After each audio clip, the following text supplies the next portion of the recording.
વિસનગરમાં નશાનો કહેર, ગાજો દારૂ જુગાર બિંદાસ, તંત્ર મૌન કેમ? વિસનગર શહેરમાં નશીલા પદાર્થો અને જુગારના ગેરકાયદેસર ધંધા અંગે ગંભીર ચર્ચા ઉઠી રહી છે.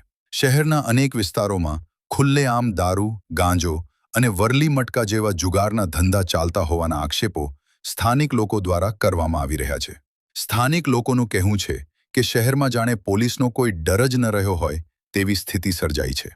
દારૂ, ગાંજો અને જુગારના ધંધા બિંદાસ રીતે ચાલતા હોવાના અનેક વિડીયો પણ સોશિયલ મીડિયામાં વાયરલ થઈ રહ્યા હોવાની ચર્ચા છે.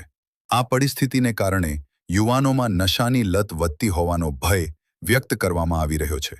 વિસનગરમાં જ્યાં જુઓ ત્યાં દારૂ, જુગાર અને ગાંજાના કારોબાર ચાલતા હોવાના આક્ષેપો વચ્ચે હવે લોકો પ્રશ્ન ઉઠાવી રહ્યા છે કે આ ગેરકાયદેસર પ્રવૃત્તિઓ સામે કડક કાર્યવાહી કેમ થતી નથી.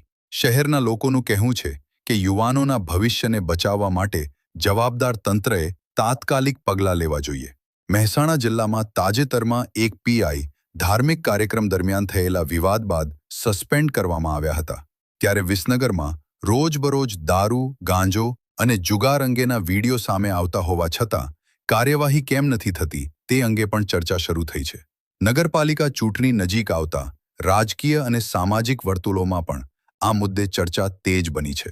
સ્થાનિક લોકો અને સામાજિક આગેવાનો દ્વારા માંગ ઉઠાવવામાં આવી રહી છે કે શહેરમાં ચાલી રહેલા આવા ગેરકાયદેસર ધંધા પર કડક પગલાં લેવા જોઈએ, જેથી યુવાનોને નશાની લતથી બચાવી શકાય.